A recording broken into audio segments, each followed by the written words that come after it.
అందరికీ నమస్కారం. Jamie Prem's YouTube ఛానల్కి స్వాగతం. అలనాటి ఆణిముత్యాల కార్యక్రమంలో మనకు దొరికిన ఆణిముత్యం నట సామ్రాట్ అక్కినేని నాగేశ్వరరావు నటించిన దేవదాస్ చిత్రం. అందులోని పాట జగమే మాయ బ్రతుకే మాయ. ఈ పాట గురించి సాహిత్య సంగీత విశేషాలు తెలియజేసే ప్రయత్నం చేస్తాను. ఈ వీడియో పూర్తిగా చూడండి. ఆసక్తికరమైనటువంటి అంశాలన్నీ చివరిలోనే ఉన్నాయి. నచ్చితే ఓ లైక్ ఇచ్చి సబ్స్క్రైబ్ చేసి షేర్ చేయండి. అయితే భారతీయ భాషల్లో దేవదాస్ చిత్రం గురించి చెప్పాలంటే అన్ని భారతీయ భాషల్లో కలిసి దాదాపు 10 సార్లు ఈ సినిమా విడుదలైంది. అయితే అక్కినేని నాగేశ్వరరావు గారు నటించిన దేవదాస్కు మాత్రం వచ్చినంత క్రేజ్ మరే చిత్రానికి రాలేదు. ఈ చిత్రం 1953లో విడుదలై అఖండ విజయం సాధించింది. 1953లో విడుదలైన దేవదాస్ చిత్రం తర్వాత సూపర్ స్టార్ కృష్ణ గారి దేవదాసు రిలీజ్ అయింది. అప్పుడు నాగేశ్వరరావు గారు నటించిన దేవదాస్ కూడా మళ్ళీ రిలీజ్ చేశారు. అప్పుడు కృష్ణ గారి చిత్రం 50 రోజులు ఆడితే ఈ చిత్రం 200 రోజులు ఆడి మళ్ళీ రికార్డుల్ని తిరగరాసిందనమాట. ఇది శృంగార చిత్రమా ట్రాజడీ చిత్రమా అని ఆనాడు జర్నలిస్టులు తలలో పట్టుకొని తలో విధమైనటువంటి విశ్లేషణ చేసిన చివరికి శృంగార చిత్రమే అని స్టాంప్ వేశారనమాట. అయితే ఈ జగమే మాయ బ్రతికే మాయ అనే పాటను ఎలాంటి పాటనైనా సరే అలవోకగా రాయగల సీనియర్ సముద్రాలు గారు రాశారు. ఆయన శూన్యంలోనైనా పదాలతో ప్రణయ సంగీతాన్ని చూపించగలరు. చందనాగరు ధూపాన్ని ఆగ్రాణింపజేయగలడు.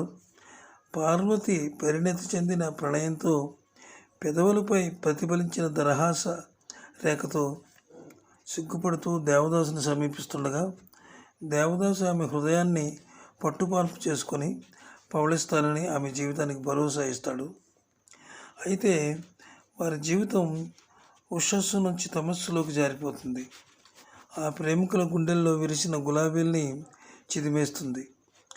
విధి ఆ విధంగా చేస్తుంది. అందుకే అంటారు విధికి నదికి ఎవరు ఎదురెదలేరు అని. తెలుగు చిత్ర పరిశ్రమలో ఇంకా చెప్పుకోవాలంటే ఇదొక క్లాసికల్ మాత్రమే కాదు, సువర్ణాక్షరాలతో లిఖించవలసిన చరిత్ర. విశ్వవేదికపై కీర్తి పతాకాన్ని ఎగురవేసినటువంటి తెలుగు జాతి ఔన్నత్యాన్ని కీర్తి ప్రతిష్టల్ని ఈ మహోజ్వల చిత్రం తెలియజేసింది. ఇక పాట పాడిన వారు అమర గాయకులు సంగీత నిధి అయినటువంటి ఘంటసాల మాస్టారు. ఆయన ఆలపించారు. అయితే సంగీతం విషయానికి వస్తే సిఆర్ సుబ్బరామన్ గారు ఈ పాటకు అద్భుతమైన బాణీలు అందించారు. జగమే మాయ బ్రతికే మాయ అన్న పాటను ఆయన అనుభవించి రాసినట్టుగా ఉందని ఆనాడు అనేవారు. కలిమి లేములు కష్ట సుఖాలు అని రచయిత రాస్తే అందుకు అందమైన భావగర్భితమైన రాగాల్ని జోడించి పాటను పల్లకి ఎక్కించారు సుబ్బరామన్ గారు. పాట ఆద్యంతము సంగీత గంధర్వ గాలాపనలా సాగింది.